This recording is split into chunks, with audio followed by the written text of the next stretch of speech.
Good morning, Rotarians and guests. Good morning. I'm Ron Strobel, the Sergeant at Arms. Our invocation this morning is by Catherine Sines.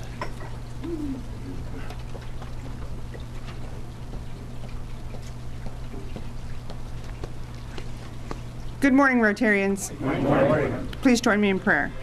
Dear Lord, we thank you for this day. We thank you for everything that you've given to us.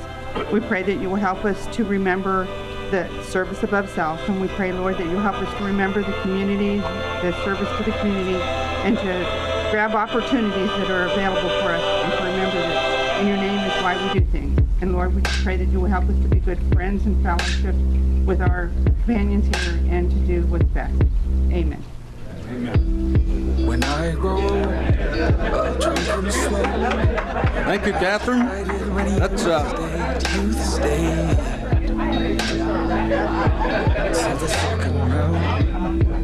well, that raises the bar for the people that have to do invocations. When I grow old, Pledge and four-way test this morning. Art LaFountain. shine on every.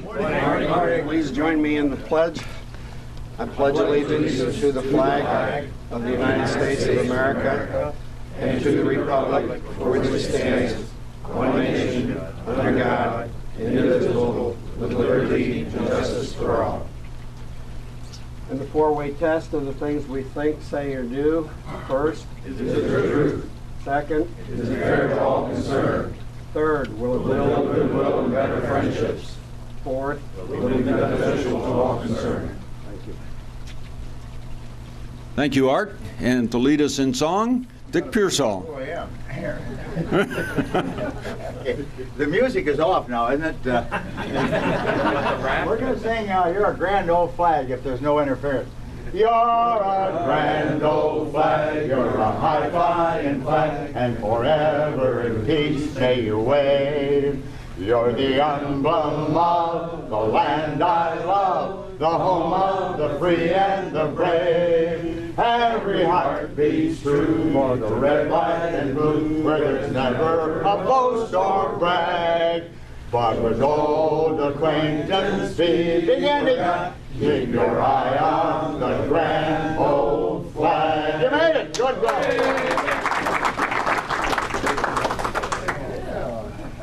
Before I introduce our president, and I don't normally do this, but Father Joe's here today, and I have to tell you that a few weeks ago he gave a sermon, and he was really into this Satan and sin and all of that stuff, and just went on and on about Satan. And these two little boys are walking out of church afterwards, and one of them said to the other one, "What do you think about all this Satan stuff?" The other one said, "Well, you know what they used to say about Santa? I think it's just your dad."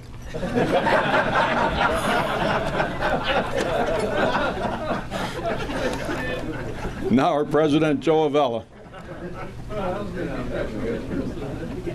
All right, good morning. Well, between the joke and the song, I think everybody's wide awake now. I'd like to call upon Chris Barker, who will introduce our guests.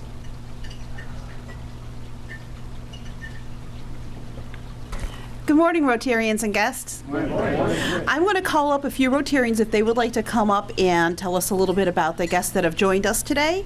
So if Peter Goheen and Art LaFountain would please come on forward. Thank you. Yeah. Bring your guests up too. Thank you.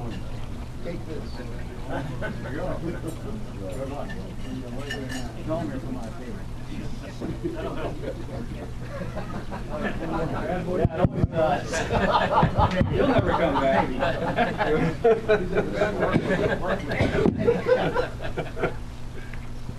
Good morning, Rotarians. My guest this morning is Tony Van Gilder. Some of you may know him as a mentor for Job Search, which is where I first met him. Good man, and I hope he comes back.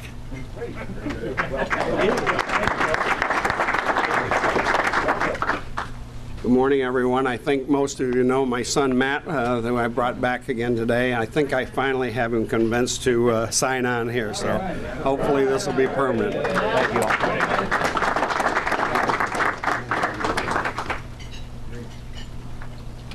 all. Thank you. Okay, next on the agenda is Bob Krampf.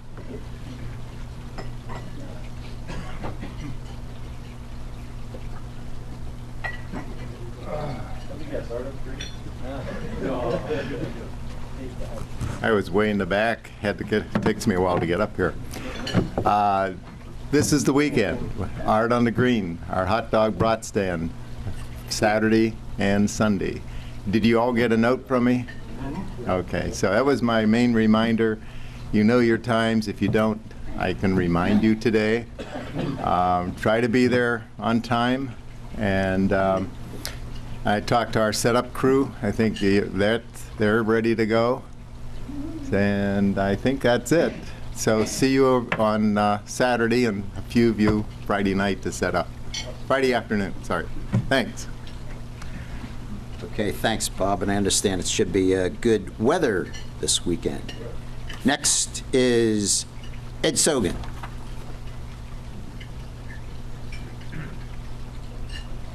The following weekend is Taste of Hudson, and our group has been great in regards to participating in the event. I've got a sign-up sheet. The first sheet is the card sales, express card sales. They're prepaid, $20 cards. Bob Krampf has done this a couple of times, and it is a lot of fun. You collect a lot of money and kind of hawk the cards so people don't have to wait in line. The second page is for setup and tear down. Rich Warfield helped us out, it was last year or 2 years ago, in regards to Monday evening at 6 o'clock when we have the football team there to tear down. But setup is a big deal. Jim Hackney, again, kicked this thing off 11 years ago, and it is a tremendous success. I think there are only like 1,200 chairs and about 200 tables that we have to set up and then stack them up on the day when we're done. So that requires a little bit of muscle. So Evan, sign up for setup or tear down, buddy. Another thing I wanted to mention in regards to a couple things coming up. The tennis grand opening is at 1 o'clock on the 12th. It's a Saturday. It's going to be a real nice presentation and ribbon cutting at 1 o'clock, and then 1:30 they're going to have a speed gun out there to time your serves. They're going to have some exhibitions. They're going to have some kids from the Grill Club cooking hot dogs and passing those out, so it should be a real nice event. 13th is family fun from 1 to 4 at Memorial Stadium, geared toward families with young kids. And if you have children or grandchildren, please bring them out to that event. It's a lot of fun and a lot of activities for them at that point in time. On the 19th, we have our Hall of Fame inductions. And this year, I guess I'll give the name, Sue Carter, who is a community volunteer extraordinaire, will be representing her class in this particular ceremony. She's done a tremendous amount of things, and I asked her to put down everything she did, and she forgot the 35 years that she's worked for EMS. So she is a real force in the community in regards to doing a lot of great things. Arch McDonald, who was a former principal, he was a basketball coach and a teacher, moved up into administration and was our longest serving principal, will be honored. Skip Heiser, who's an author and a college professor at James Madison University. David Kirkpatrick, who has worked for Disney and headed up Paramount Pictures, will be inducted. Chris Cosma, who is a glass artist, does those walls of glass art that are just phenomenal around the country and around the world, will be inducted. Rick Malson, who's the president of Ramco, and Justin Michaelay, who's representing the military, a Naval Academy grad and a speechwriter for General Petraeus and also for Leon Panetta, the Secretary of Defense. So those 7 will be inducted. On the 19th, there's a breakfast. We'd love to have a nice attendance out there. This is a tremendous class, and if you're interested in attending, you can see me at any time. Thanks.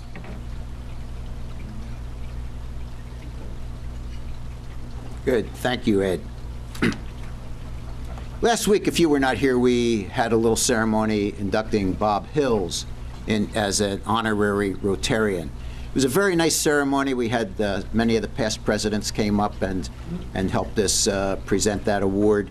If you were not here, you can still see it. Just a reminder, you can still see it on HCTV, Channel 15, tonight at 10, Friday at noon, or Sunday at 6 p.m. It was a very nice ceremony. And also, you might look for the article in the Hub. I'm sure the Hub will produce that article that Jim Hackney sent in. I mentioned in our newsletter about the A.Z. Baker Award. We won it again. We were eligible to win it again this past year for 2015. This is the award right here. So we've, as you see on our banner here, we've won a number of those awards every year. Mr. Baker was quite a character. He was a member of the Rotary Club of Cleveland. He was their president of that Rotary Club, and he also he had a lot of assignments internationally and in the district, and he became the Rotary International president in 1965 and 1966. That's quite something when you think that Rotary was founded in 1910. There are 530-some districts, so to have a president from our very own district is an accomplishment. When he died in 1976, the district established an award, the A.Z. Baker Award. Now, to be eligible for this award, the clubs must amass a certain number of points based on the size of their club. And the categories for points are such things as attendance, membership, participation in the Rotary Foundation, the number of Paul Harris Fellows we have, participation in district and international events. We especially earn points, however, for the community service work that we do that you all participate in through such things as Santa on the Green, the Dictionary Project, Bob's Bikes, when we solicit gifts that enable us to present scholarships. The scholarships earn us points. The Red Kettle, the Relay for Life, Heroes Day, we all get points for those. And especially we get points for the work that we do with our Boy Scouts and with the service learning class. So this award is because of you. It's not something that the board did just because we're a great club. It's through your efforts in participating in all these activities that allow us to get this award. And I think you all deserve a nice round of applause for that.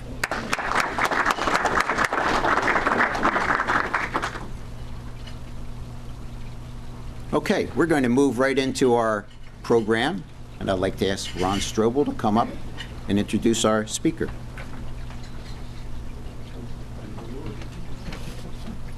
Our speaker this morning is Ken Fogel. Ken is from South Russell. He's a member of the Chagrin Valley Rotary Club. He was born in Ridgewood, New Jersey, and raised in New York. He moved to Kent in 1969 to attend Kent State University. He has a Bachelor of Science in Architecture and a Master of Arts in Architecture, especially in Urban Studies. He's married, has 2 adult children, 4 grandchildren, and his professional experience, 1986 to the present time, he is a founding partner of Fogel Stenzel Architects, and they focus on specialized housings for persons with developmental disabilities, safety facilities such as highway patrol and courthouses, and small office facilities. He's been especially active in Rotary through the years. He is the Gift of Life Northeast Ohio Chair from 2008 till the current time, and he was the Vice Chair from 2003 to 2007. He was a Group Study Exchange Team Leader to Chile in 2005, District 6630 Northeast Ohio Rotarian of the Year 2001-2002, Assistant Governor 2000 to 2002. He was the Group Study Exchange Cleveland Sector and Chair from 1995 to 2004, the Chagrin Valley Rotary Club President in 1996, and numerous offices and committees. He's a Paul Harris Fellow with 2 Sapphires, which were club awarded, and he was he got the Rotary International Group Study Exchange Study Award to the Philippines in 1983. So he's been very active in Rotary, and his hobbies, he's a private pilot, backpacking, travel, and yoga. And just as a side note, he was a successful bidder on the Step 2 kitchen that we had at the gala this year. He picked it up from my house in his SUV and put it in his Cessna and flew it out to his grandchildren in New Jersey. So he's contributed to our cause as well. So Ken Fogel.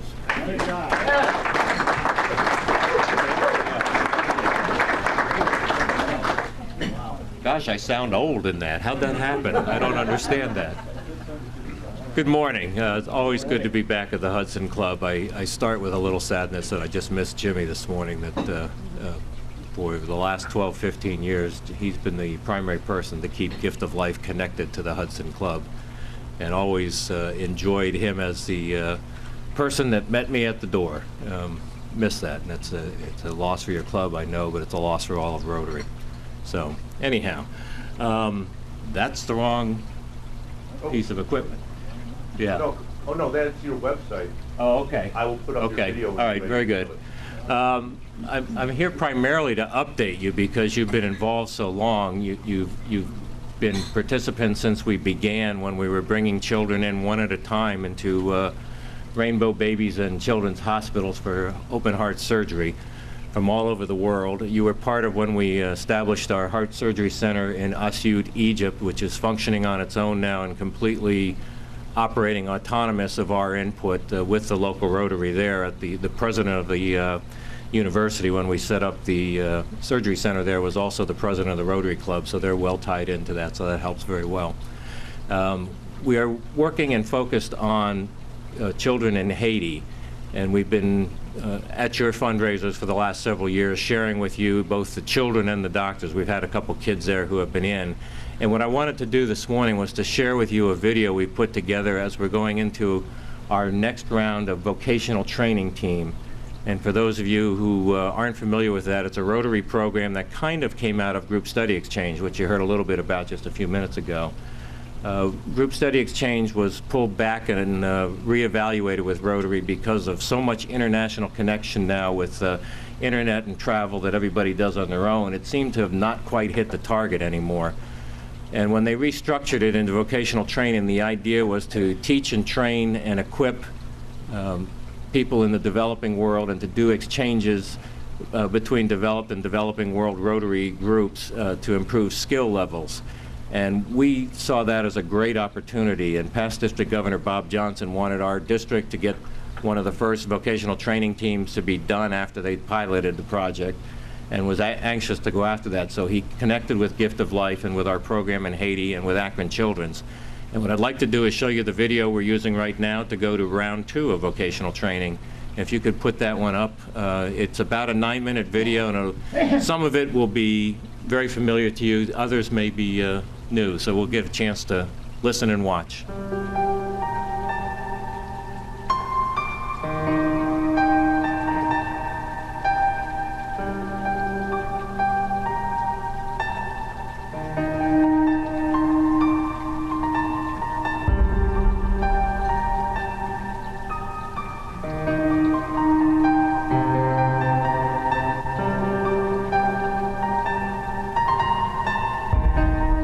Well, I was asked directly, what is the point of investing in curing a child who then goes back to the same miserable environment that spews out that same illness over and over again? But when is it right, when there's a sick child standing right in front of you, not to help that child? No matter what happens next, when is it right?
In the United States, there's one doctor for 500 people, and in Haiti, there's an average of one doctor for 15,000 people. 13,000 of them are in a lot of trouble. They're malnourished, they're drinking terrible water, they have all kinds of gastrointestinal diseases, they're subject to constant bouts of malaria and tuberculosis and now cholera.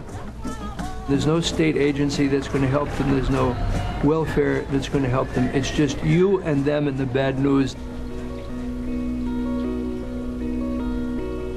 This orphanage developed throughout the years to become the only children's hospital where we are right now. And now we have a team of over 20 pediatricians and 8 obstetricians. We built this place with our bare hands. When we moved in here, we started.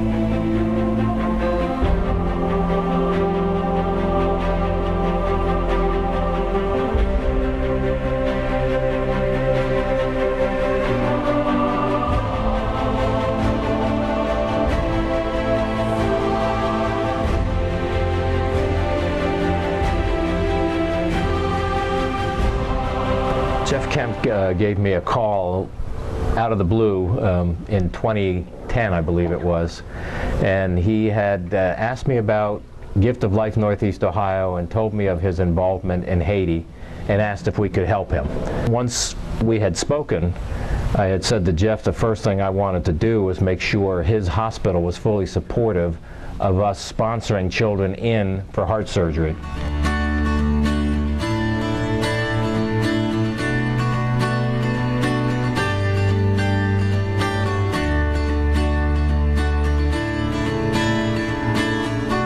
We came upon the idea of using a Rotary program called Vocational Training Team, VTT.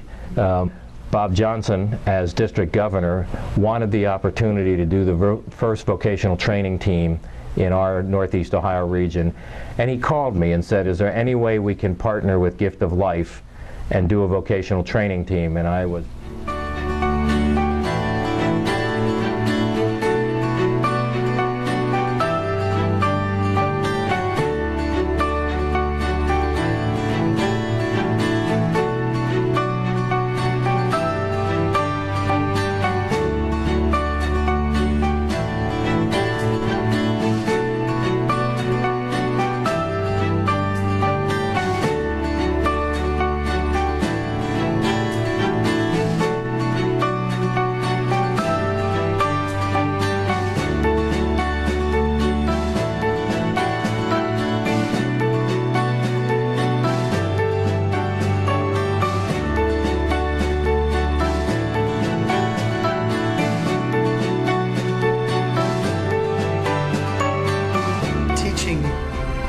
local doctors, the Haitian doctors, to care for their own people. It gives you pride.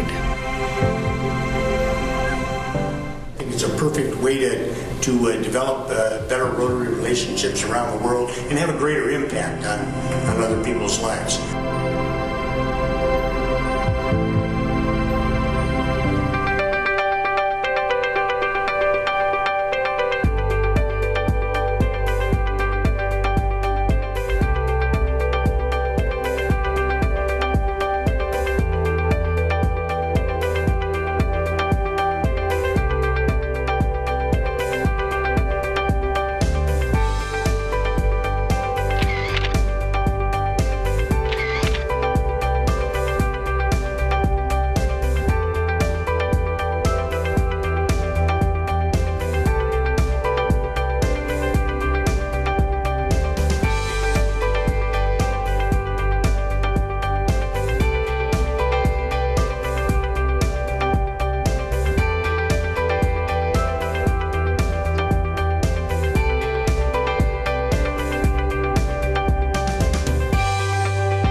Jeff Kemp and I have built a nice relationship over the couple of years because we both have committed ourselves to make sure over the next decade we can change healthcare in Haiti.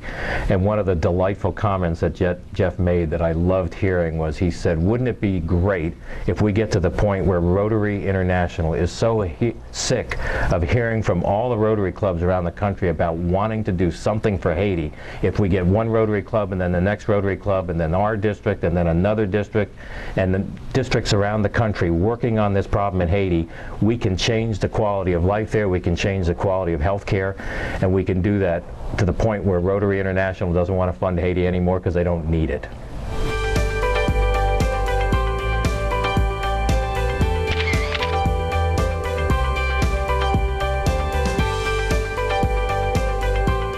It's extraordinary what you can do by giving equipment and support to the skills that are already in country. And if you want to have impact, dollars to this program have extraordinary impact.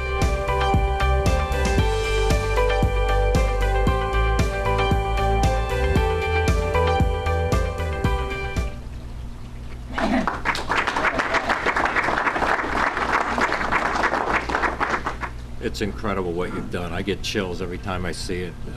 Having known most of those kids and many of the people in the photographs there, it's unbelievable what we've achieved. I'm not even sure where to start from here. One of the things that gives me the greatest pride, I guess, is Dr. Hudacourt, who you saw speaking, who was the Rotarian that led the team here, sent me an email about 6 months after she was back and said she had attended an international CDC-sponsored conference in Haiti about healthcare in Haiti, and looking at all the projects that have been done. Sorry, I'll try and get it louder. I'm trying to get myself back together. All the projects that have been done over the years since the earthquake, so many she referred to as white elephants, things that were plunked in the countryside and then left, and they don't serve. And she said, thinking of what we did it right. We're giving skills, we're giving equipment, and we're helping Haitians help Haitians. It's not us doing the work, and it's building a legacy that should sustain itself forever. Our goal right now is to continue with vocational training. The impact on those 7 people that came here, they went home as stars, basically, and they were so impacted by the way that Akron Children's Hospital does team medical work, in that you saw there was a pharmacist, a biomed engineer, an administrator who's the guy that's the back of the house to make sure all the supplies are there, as well as doctors and nurses. And what we were focusing on was trying to build a pediatric, there's Jim Frame holding one of our little guys, a pediatric intensive care unit for the hospital. They had a surgery suite. We were able to acquire heart-lung machines and the surgical support equipment from MedWish here at $475 for 2 heart-lung machines. Not a bad price. Cost me more than that to ship it there than it cost to get really good quality equipment. But we're trying to build that team, because each time we send a heart surgery team in, it's 17, 18 people that have to be accommodated. We're trying to reduce that down to the core of the surgery folks, so that all the support, all the aftercare, everything else can be done by Haitians now. There is no pediatric cardiologist in the country, let alone a pediatric cardiothoracic surgeon. We have a cardiologist who's an adult cardiologist who's expressed interest in getting involved with us and developing his skills as a pediatric cardiologist. It sounds like it should be the same thing, but you know the size of your heart is like that. The size of these hearts that we're dealing with is that last joint in your thumb. There's quite a difference, and so we're working eventually to get ourselves out of working in Haiti, which is to build the skills, to leave the equipment, to leave the skills in place, and then to primarily be a backup support to help supply and keep things flowing. Gift of Life International has been sending in the surgery teams. They've been trying to do this over the last 5 years and have been working out of very small, difficult clinics, and we're delighted when they found out that we had this relationship with the only children's hospital in Haiti. And so they have partnered with us, and they will continue to, at this point, to provide the surgical teams if we will continue to work on building the skills and the equipment and making this happen. The thing I also am very proud about is Rotary International has asked if they can visit our project. They want to see what our VTT did. And so in November, the week before Thanksgiving, I'm going to have the opportunity to spend 3 days at St. Damian's Hospital with a representative of the Rotary Foundation, Rotary International, and share with them what worked, what didn't work. Part of what didn't work is the frustration of dealing with bureaucracy in Chicago. It's kind of difficult to demand online access for every participant in the team, when in Haiti, getting online access is an occasional thing in the afternoon. If you're standing in the right point and you put your finger in the air, you can get reception. It doesn't work. So we're trying to get them to be a little more flexible in developing countries as to how we assemble and build the team. Your club has been part of this from the beginning. I'm delighted that you want to participate in it, and we hope that you'll continue the partnership as we look to change hearts and change lives in Haiti. Be happy to answer any questions, anything else you want to know about it. I'm here to share it. Yes, back there. Does this Open Heart, do they do all kinds of repair, I mean valves, anything that once they have the open heart, they just take care of anything that's wrong? The open heart surgery will depend on the complexity of the kid. Right now, I think that they're looking at, if you look at levels 1 through 5, they're looking like at levels 3 and less, because we want to be sure of success. We have limited resources. We served 12 children when we were down there last time. The first surgical team down there in 1 week did 12 children. In the last 3 years here at Akron, we've done 8 kids, bringing in 2 at a time. So obviously we can do more. What we want to do is get this surgery suite working so we could have 4 teams a year go into this one. If you figure they're in there for 10 days, 4 teams a year, we ought to be able to do 100 kids. And then we're looking at 2 other hospitals that we want to try and partner with to see if we can begin to get them to do it and broaden the care we can do. Clearly, when we bring a child here, we can do all levels of heart surgery. Most of what they're doing now are ASDs, VSDs, if that means anything to you. If you've had heart surgery, it's probably been talked about. They'll do basic valve replacement, but the difficulty is there's no cadaver valves, there's no mechanical valves, so we don't have the resources to do that. Well, that's wonderful. I just want to tell you that the general public is aware that I belong to a Mended Hearts group that does, we do calling on open heart surgery adult. There is a Mended Little Hearts group now that is composed of the parents of the children. So there's a lot of interest in this whole thing. I'd be happy to meet with them. If you could arrange that, I'll be ready to do it whenever they're ready. Oh, that's wonderful. Would be Thank great. you. Thank you. Ron. If we continue to support this, the money will go towards vocational training in the future as opposed to directly to helping the child come over for the surgery? It'll do both. In the grants, what we have been doing, and we did with the first vocational training team grant, was to include 2 children who came shortly after the team was here, with the idea being is that hands-on training on their own children in the pediatric intensive care unit at Akron Children's Hospital. So we pay $5,000 a child to Akron Children's Hospitals for their consumable and use of the operatory space. They're obviously donating a great deal. And the hospital CEO, Bill Considine, just spoke to the Akron Club about 3 weeks ago and mentioned this program in particular as one of his involvements, both with Akron Rotary Club and with our Rotary District, and he wants to keep it going. So we're doing 2 things with the monies you donate. Those children who come in, it goes towards that. In the same vein, it goes towards a vocational training team grant. And we make sure that a portion of the money goes to that as well. My club has done the same thing. We do split that money the same way, that we're splitting it between vocational training team grant and equipment and serving children here as well. We want to keep it going both ways.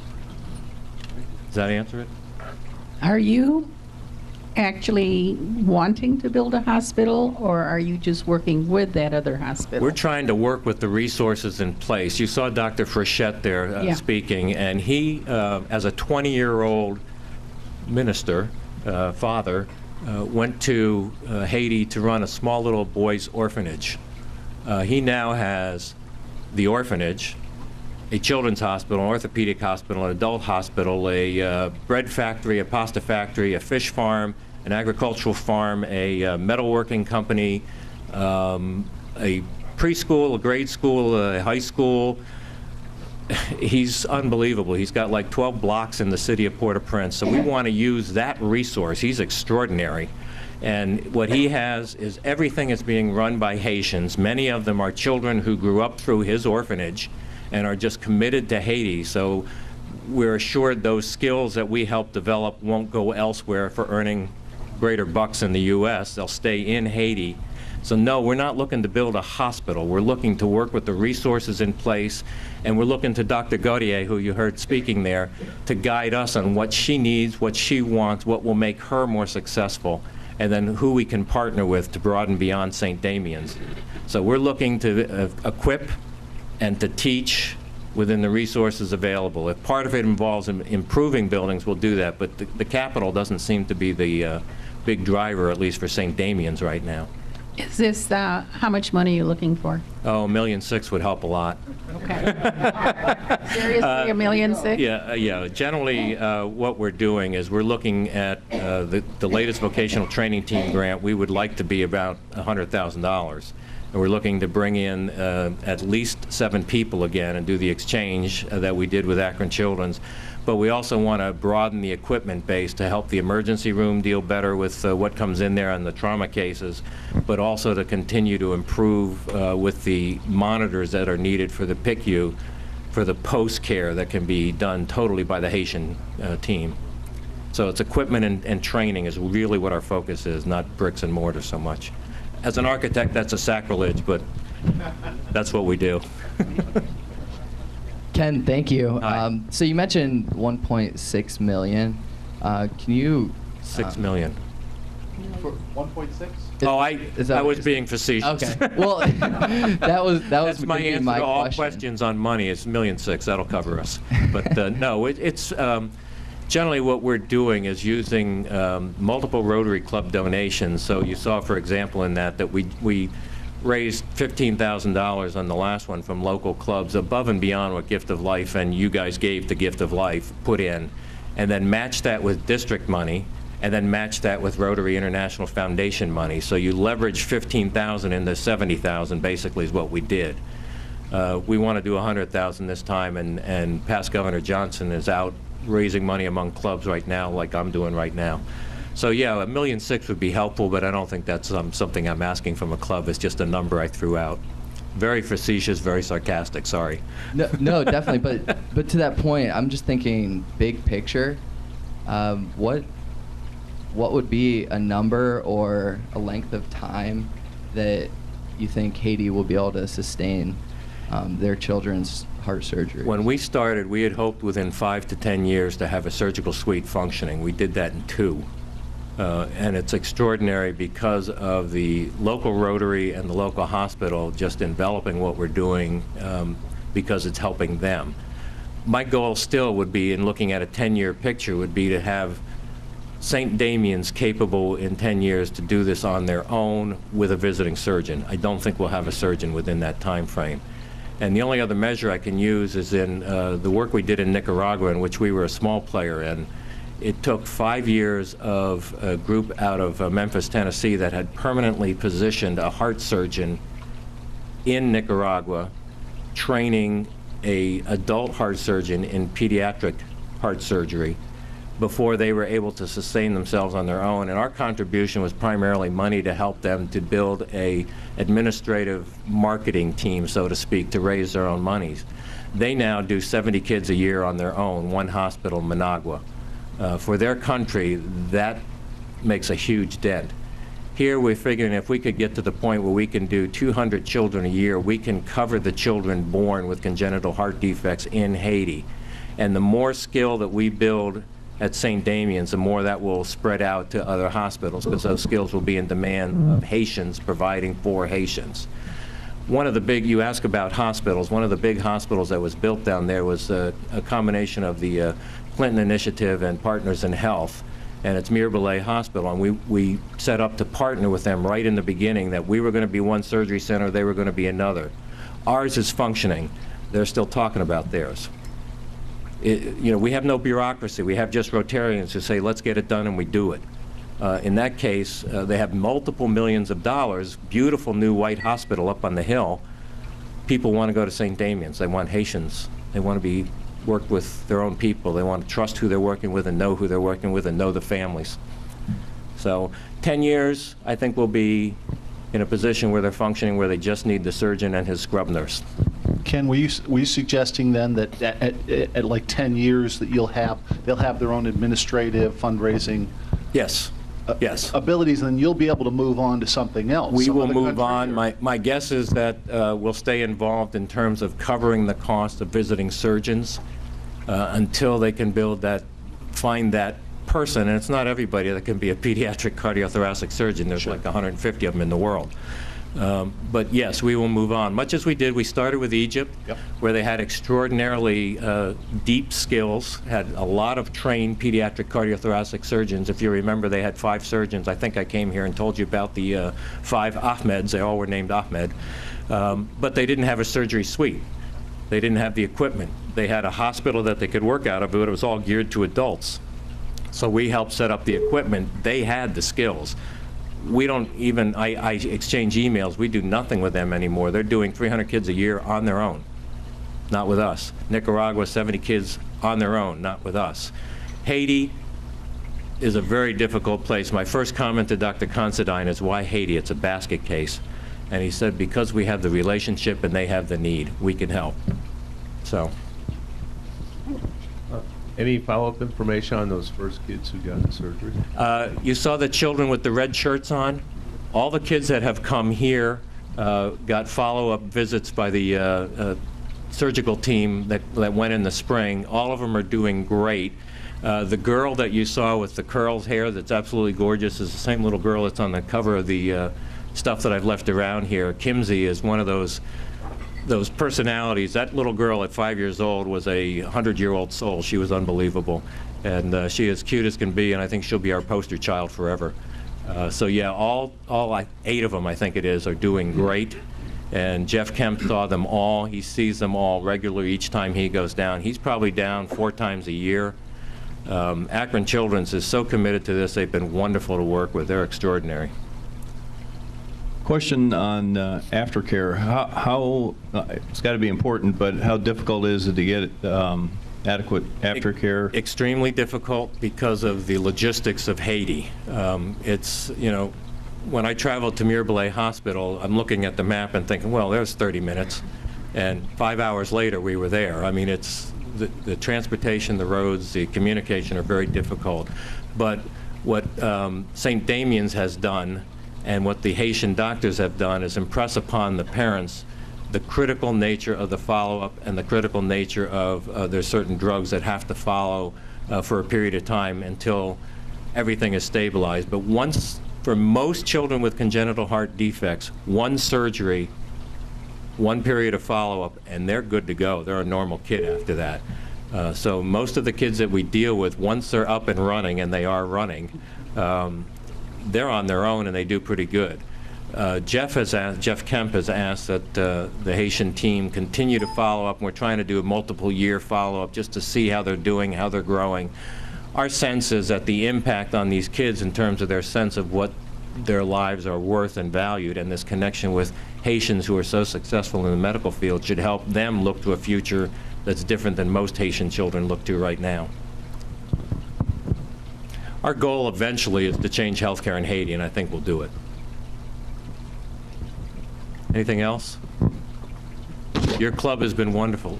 Is your organization a public charity? We are. We're a 501c3. It took me about 8 months to get that done. Do you know how much paperwork the government wants to do that? Okay, good. Unbelievable. But yes, we are. We're a 501c3 nonprofit. Congratulations. Thank you. Thank you. We're the only one in the Rotary District now. There used to be one for World Community Service, but they dropped theirs. And those are for district-wide. I know a lot of clubs have their own foundations. That used to be very easy to get. It's not anymore. It's really a lot of paper. Hard for an architect to write that much. I'm sorry. I say the IRS is a little busy these days. Yeah, we didn't use Patriot in our name at all, so we were sure we'd get through. Sorry, political comment. Shouldn't have done that. Anything else? Thank you, Hudson. Thank you.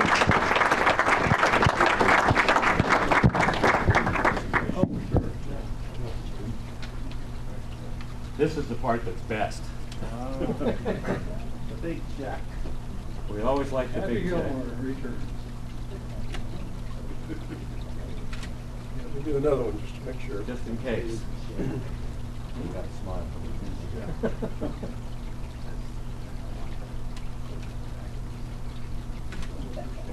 Thank you so much.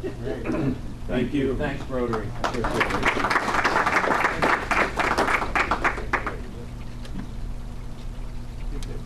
Thank you, Ken, for all the good work you do, and thanks for coming in today and sharing that with us. One thing that we need to do, back by popular demand, will be our 3-minute Rotarian. We will have each one of you, not at the same time, one per week, get up and present 3 minutes, 1 minute on your personal life, 1 minute on your business life, 1 minute on your Rotarian life. We've done this in the past every couple of years, and then we let it go, but it's a good time to renew that. We have a lot of new faces, and many people perhaps did not hear your first 3-minute Rotarian. So each week we will select a Rotarian for the next couple of weeks. So I found this in my kitchen yesterday and have all the names here, and I will just draw them out randomly. Hopefully they're here. Hopefully I can read it. Ah, Max Wendell, will you be here next week? Okay, Max. And let's do one more week in advance, and that is Bob Cramp. Okay. Okay, so we have Max next week and Bob the following week, and next week we'll draw another one. So, okay, thank you. Today, our Rotary Club will join the Hudson Newcomers Club at a coffee at the library from 10 a.m. to noontime. We will have a table there. We'll have some literature there. Inform new residents, Hudson residents, about Hudson Rotary. I think Evan is going to join us for a while, assuming the market does okay. And if anyone else would like to come and join us, please feel free to do that. Craig Tallman was out there this morning asking you to sign up for My Rotary. That's the Rotary International website. We talked about that a couple of weeks ago. I will send some information to you for those that still need a reminder.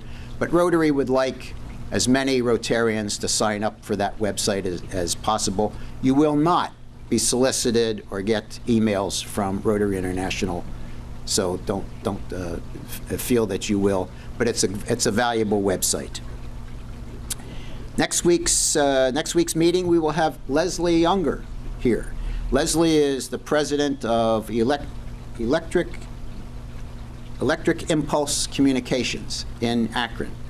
I met Leslie at a seminar with Hudson Job Search for the advisors. She is a communications expert, and she helps corporations and individuals improve their competitive edge through effective communication. So I think, and she will talk to us about effective communications. So today I would like to thank our greeters for this past month. This was the end of their term, Catherine Sines and Craig Tallman. Thank you. We had a full setup crew today, which included Larry Santon, Tom Page, Tom Tobin, Jeff Tong, James Field, John Hairston, Den Rich, Ron Barnhouse, and even Ed. I saw Ed Sogan here setting up. That's like half the room. It does take. There's a lot that goes into it. That's both setting up and tearing down. So, thank you all that do that. I get here about 20 of 7. They're already half set up. So it's a lot of work. Drawing for the Rotabuck. We've got some big money coming up.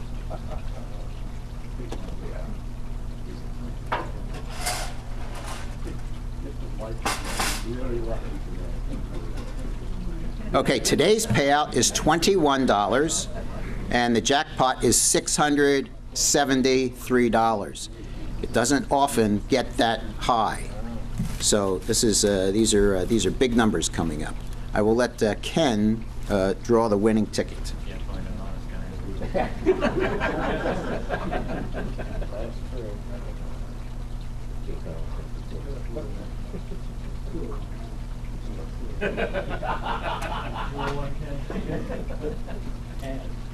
And the winning number, the last 4 digits, 3521.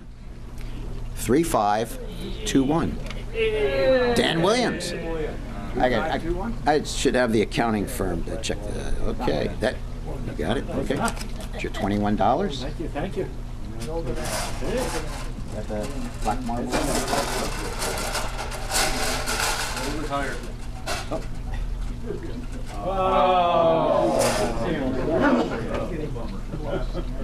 Thank you. Have a great day today. You too.